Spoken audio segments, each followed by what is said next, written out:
I'm in God dimension. I'm the Lord of all world. Everything that exists in this universe, I created it. Is Popa Wu real?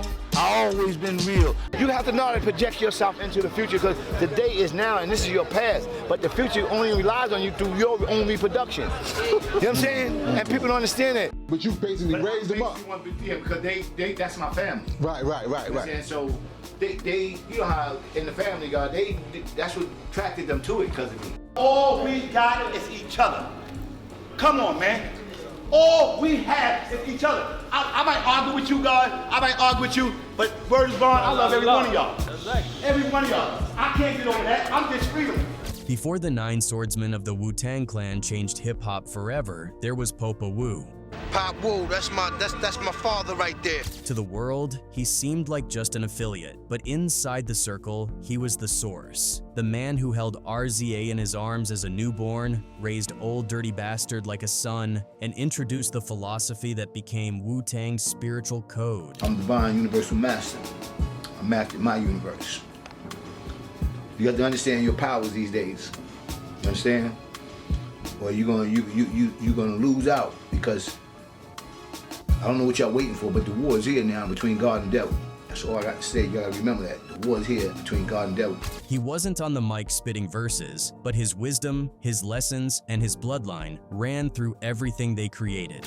Pop Wu, that's my father right there. Popa Wu, he the older god, you know what I mean? That's what that song's really about, you know, the older gods put me on how to rock this. To know Wu-Tang, you must know Popa Wu. Born on the streets of Brooklyn, Frederica Batts, later known as Freedom Allah, and finally to the world as Popa Wu, came into a family that was already full of rhythm, spirit, and faith. His early years were surrounded by music, family bonds, and the tight-knit environment of Bed-Stuy, where survival depended not only on toughness, but also on the guidance of elders. From a young age, he carried the qualities of a protector and a teacher, roles that would define him for the rest of his life. Popa Wu was more than just another neighborhood figure. He was the older cousin to 3 boys who would grow up to become the very heart of the Wu-Tang Clan. Robert Diggs, who the world would later know as RZA, Gary Grice, the thoughtful wordsmith who became GZA, and Russell Jones, the wild, unpredictable talent who became Old Dirty Bastard. We all grew up around Popa Wu. You know, that's where most of us got some of our early knowledge.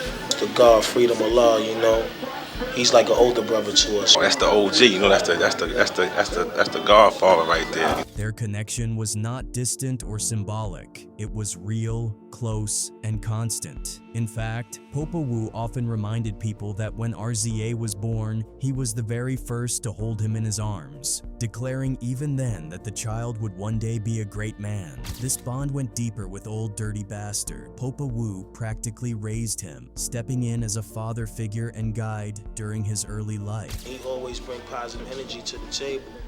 You know, sometimes things gotta be broken down through degrees, through different elements, and it's like the God always around, like almost like having a father that's not there for you, you know. Their relationship was not just about discipline or protection. It was also about planting seeds of knowledge, faith, and philosophy that would later shape the chaotic brilliance of ODB's artistry. To the family, he wasn't just a cousin. He was the patriarch, the one who stood at the head of the table, even when the world did not yet know his name. You know, Popa Wu been with us since day one, man. You know what I'm saying? Brothers don't even know.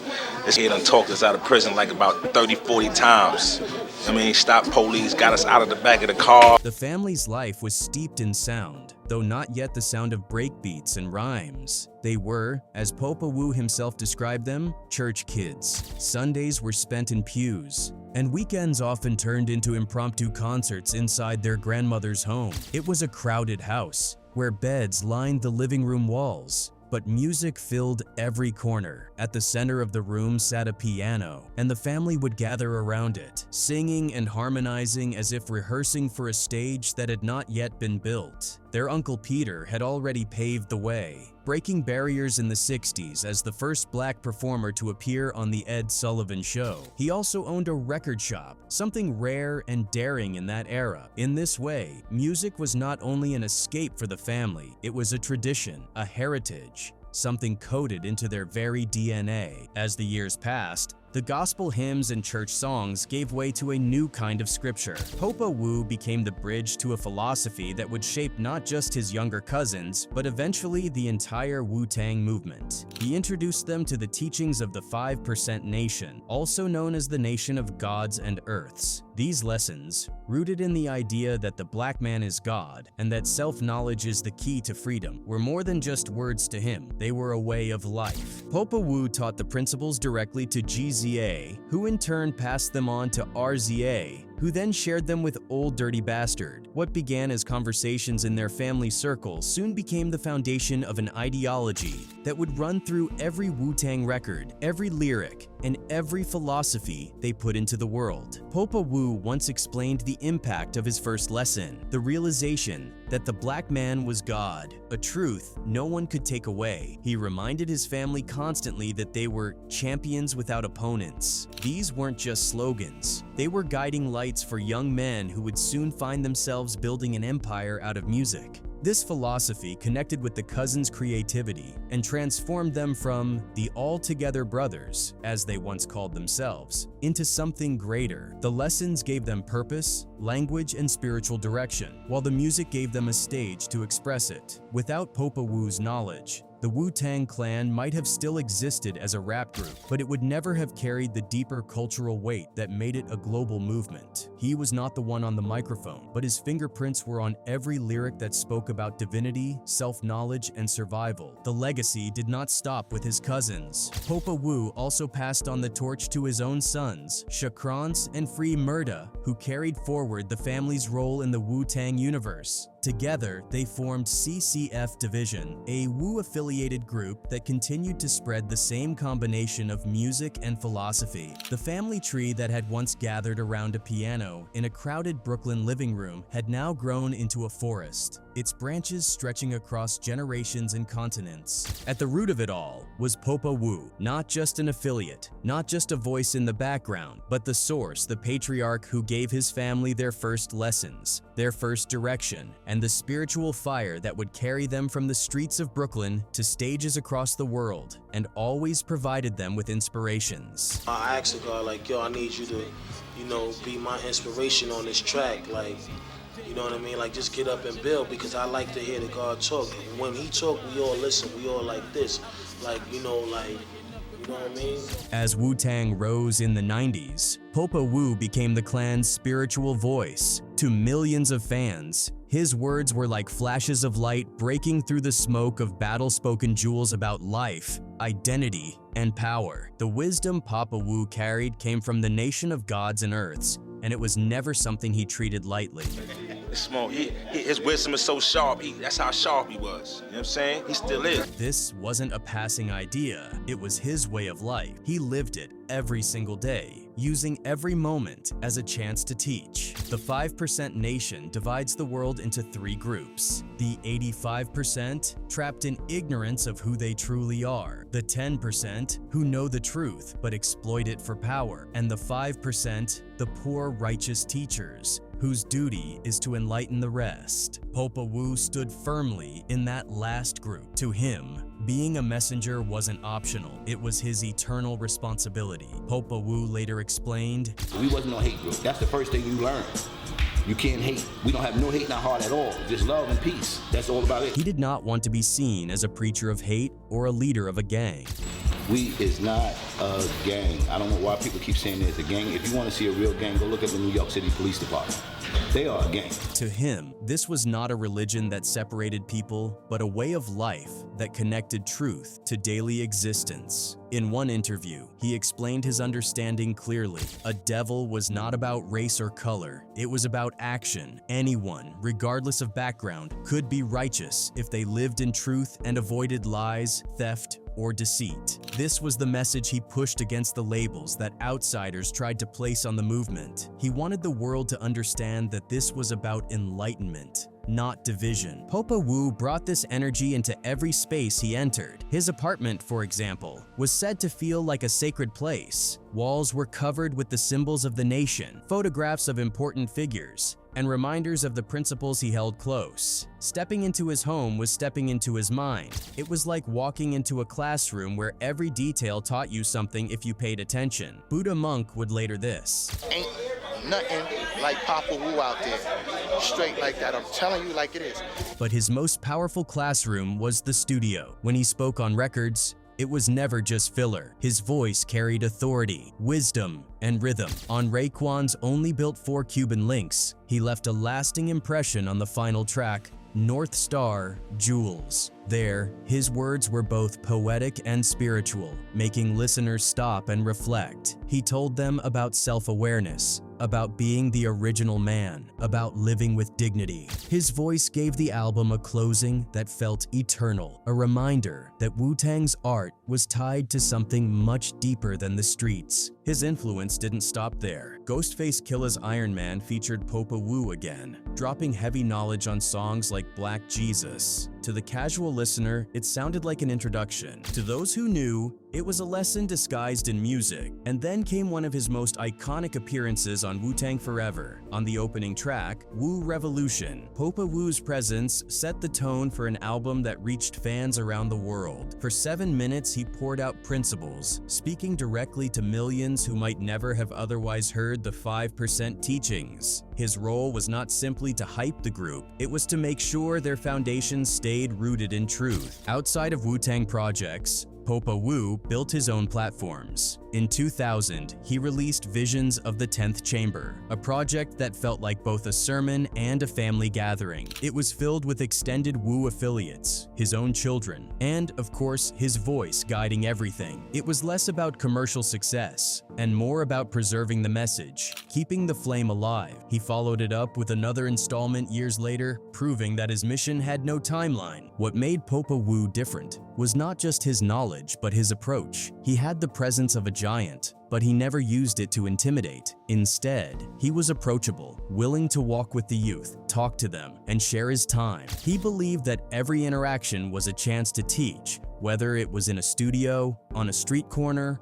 or in a casual conversation. He gave off an energy that drew people in, making them want to listen. For Popa Wu, life was not about chasing fame or recognition. His goal was much simpler, but far more powerful: to enlighten. To him, teaching was not an option, it was a responsibility. And in every word he left behind, whether in interviews, in music, or in daily life, he fulfilled that responsibility with unwavering devotion. Popa Wu was a teacher and a father figure, but he was also something else: a protector. In the world of hip-hop, words carry weight, and respect is a currency as valuable as gold. For the Wu-Tang Clan, respect had to be defended at all costs. And if anyone dared to cross the line, Popa Wu was not afraid to step forward. The clearest example of this side of him happened in the summer of 2015. It all began with Action Bronson, a Queens rapper who had long been compared to Ghostface Killah because of their similar voices and delivery.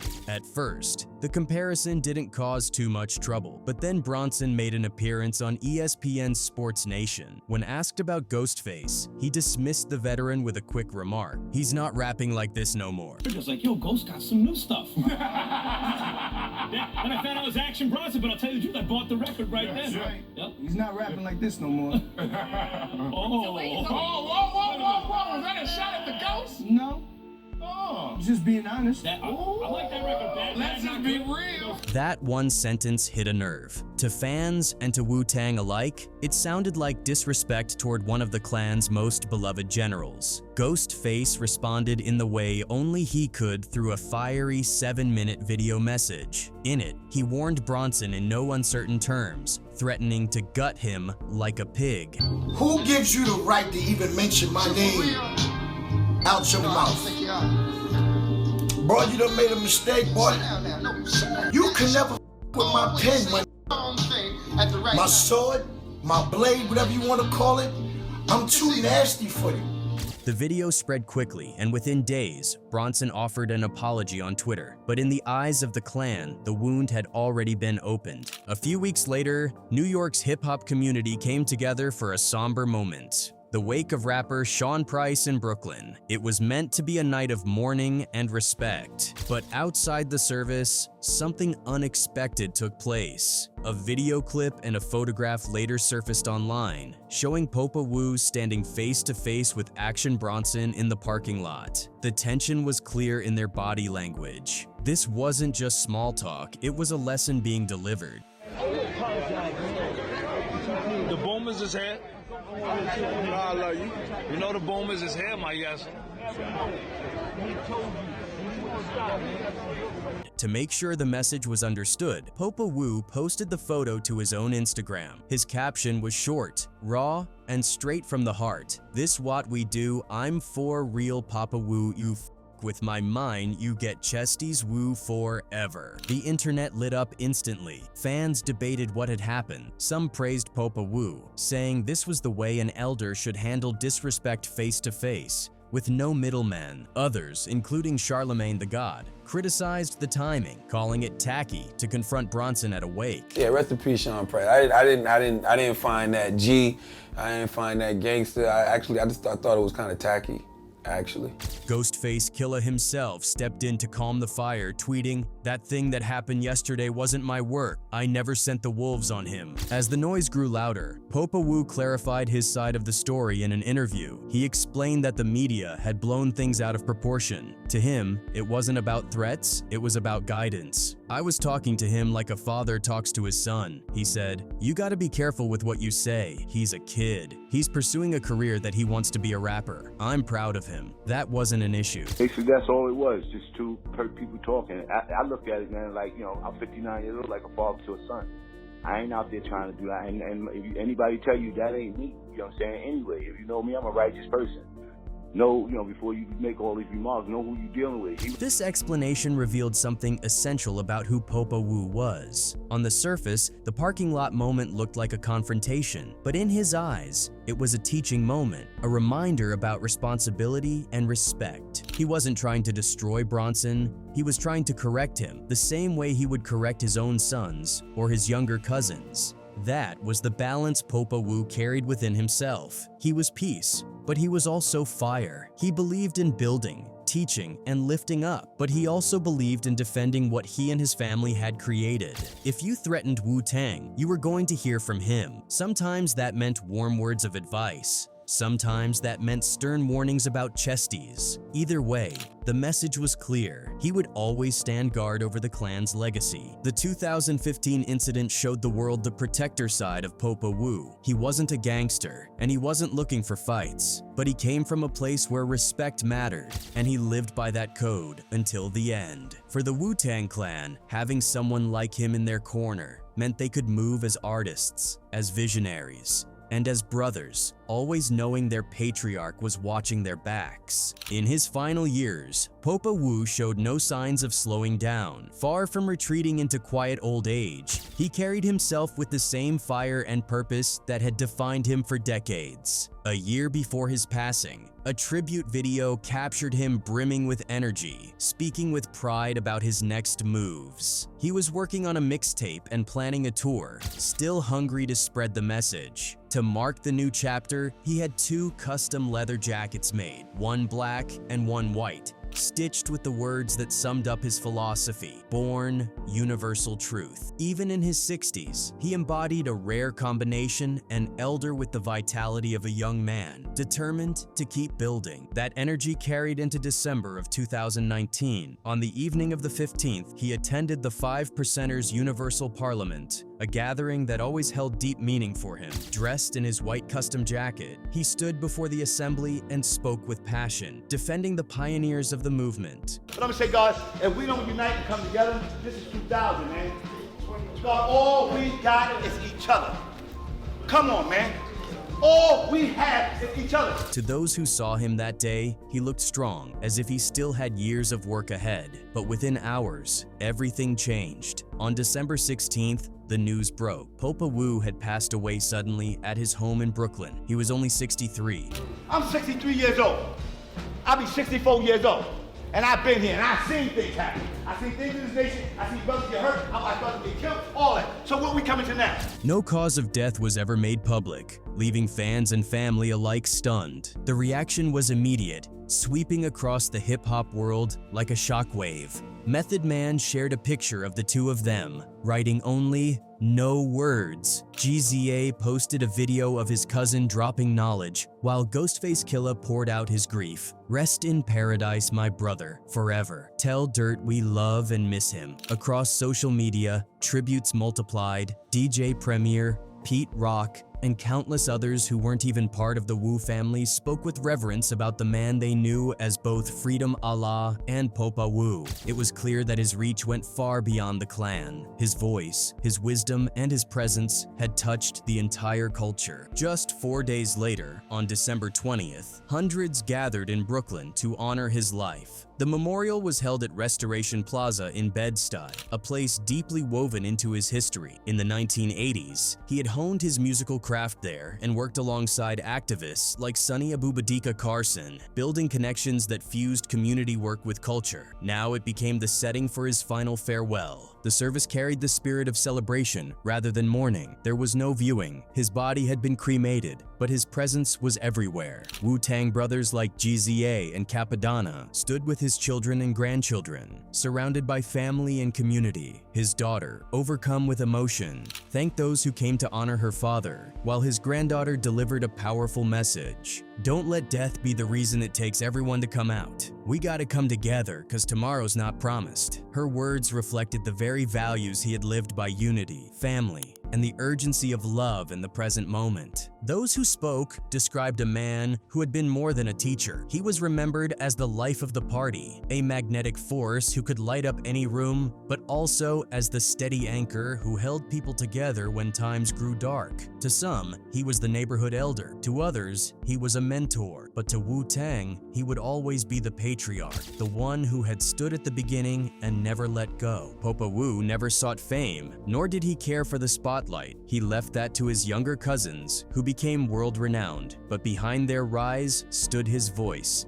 his guidance, and his example. His fingerprints are there on Cuban Links, on Iron Man, on Wu-Tang Forever. They are there in the interviews, in the lessons he passed down, in the younger artists he encouraged. His greatest contribution was not in a verse or a record, it was in the worldview he instilled, the consciousness he insisted on, and the brotherhood he guarded like a shield. As people reflected on his death, one truth became clear. Popa Wu's life was not about celebrity. It was about service to his family, to his community, and to the truth as he understood it. He was living proof of his own words, that knowledge is power, that family is everything, and that peace and strength must coexist. His final public message, delivered at that last parliament, feels now like a parting gift. Speaking with urgency, he reminded everyone of the real battle, the one within themselves. His words echo long after his passing, "All we have is each other. I might argue with you, God, but this one, I'm reading a lot to do and not do. You got to understand your powers these days, because I don't know what y'all waiting for, but the war is here now between God and devil, and it's inside you, and remember that. Peace." With that, Popa Wu returned to the essence. His body may be gone, but his spirit remains rooted in the very heart of Wu-Tang. He was the patriarch, the teacher, the protector, and now the ancestor guiding them still.